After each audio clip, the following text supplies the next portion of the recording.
Alicerces da História, mais um videozinho especial Presidentes em 5, nosso 7º presidente da República, Nilo Procópio Peçanha, nascido no Rio de Janeiro, foi presidente do Rio, foi governador do Rio, ajudou numa série de reformas lá em Niterói, do outro lado da poça, né, como aqui se chama no Rio.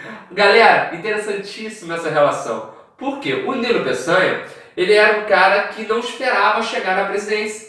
Ele era vice-presidente, ele foi eleito pelo PRF, que é o Partido Republicano Fluminense, como vice-presidente. Quando ele vê, opa, caiu no meu colo a presidência, como assim? Vou assumir, o Afonso Pena morreu, é contigo, vai, Nilo Peçanha, vai. E ele vai. O governo dele tem 1 ano e meio, mas é bem contundente, é bem interessante, porque ele vai colocar em prática algumas coisas que vão ser bem destacadas. O SPI, por exemplo, que é o Serviço de Proteção ao Índio. Serviço de Proteção ao Índio liderado por um cara que no futuro vai ser considerado um marechal. Na verdade, aqui ele é só Cândido Rondon. Marechal Cândido Rondon no futuro vai entrar como um dos sujeitos mais importantes para a nossa história no que diz respeito à integração nacional.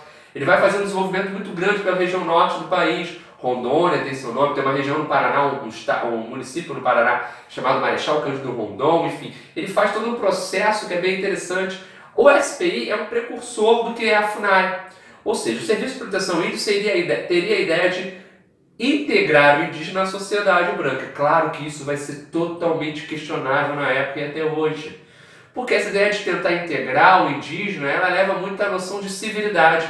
E toda vez que vem a noção de civilidade, e isso a antropologia vai explicar com o etnocentrismo, a gente tem mania de colocar a nossa etnia, a nossa cultura, sempre acima das demais. Isso é algo normal, muita gente coloca, até involuntariamente. Então, quando o homem branco faz um processo de civilização para o indígena, está a ideia de que a cultura dele é melhor e a do indígena é pior. Isso não é verdade, nunca vai ser. Mas, no contexto onde a maioria das pessoas acreditava que tinha que passar por cima de terra indígena, largando o cacete neles, dando porrada, cortando cabeça, baixa porrada, isso era inovador, isso era muito mais interessante, muito mais amistoso. Já teve um tempo, gente, na nossa história onde a galera achava que terra indígena não tinha que ser respeitada, que você tinha que passar por cima deles, se possível matando esses sujeitos. Teve um tempo, tá? Teve um tempo. Ainda bem que isso acabou. Outro destaque bem importante é o desenvolvimento final do que é o Ministério da Agricultura, Indústria e Comércio. O Ministério da Agricultura que foi pensado pelo Afonso Pena e colocado em prática contundente com o Nilo Peçanha. Muito legal isso aqui. Outro destaque interessante é a educação técnica. Ele vai ser um grande defensor do ideal da educação técnica para a formação no mercado de trabalho. Ou seja, esse sujeito ele vai poder trabalhar na indústria.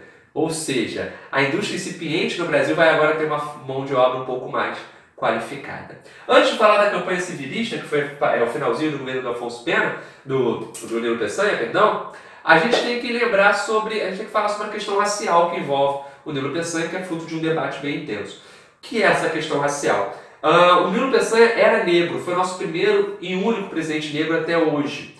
Ele foi eleito para o cargo de presidente? Não. Então quer dizer que o Brasil não elegeu ninguém para ser negro, nenhum negro para ser presidente até hoje. Mas há um debate muito grande em torno do conceito de negritude. Claro que negros, todos nós aqui no Brasil somos um pouco. Em algumas pessoas a negritude está aparente na cor de pele. E no Nilo Peçanha estava mais aparente do que qualquer outro presidente. Isso é interessante por quê, galera? Porque muita gente vai dizer que o Nilo Peçanha tentou se afastar das suas origens negras. Mas a gente tem que lembrar o contexto de época, a história é trabalhada com contexto. Naquele contexto, muitas pessoas viam a raça negra como inferior.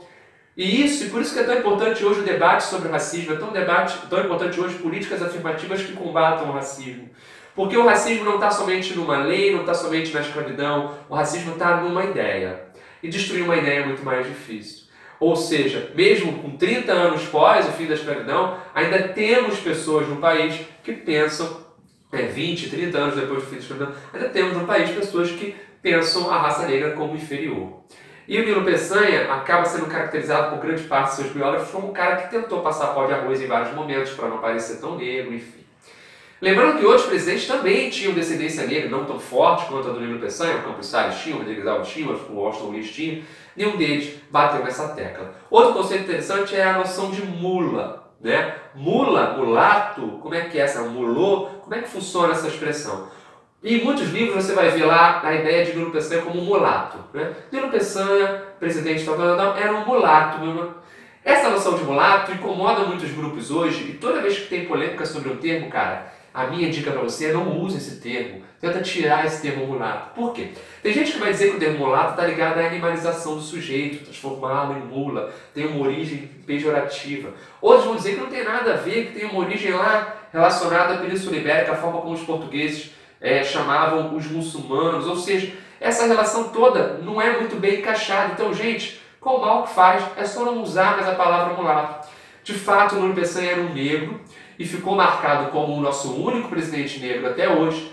E, galera, mais importante do que saber se ele defendeu ou não essa negritude no seu mandato, é perceber que já tivemos um presidente negro e que ele está marcado na história e quem sabe no futuro a gente possa ter um outro, né?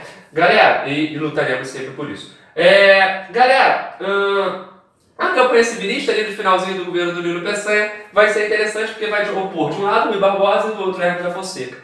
Rui Barbosa, nosso civil, por isso campanha civilista, contra um militar chamado Hermes da Fonseca. Os dois são bem diferentes, pra gente ver, tá no bom governo. Hermes da Fonseca vai ser nosso 8º presidente. Valeu, galera? Se inscreve aí no canal, curte esse vídeo, espero que te ajude. Bons estudos. Grande beijo.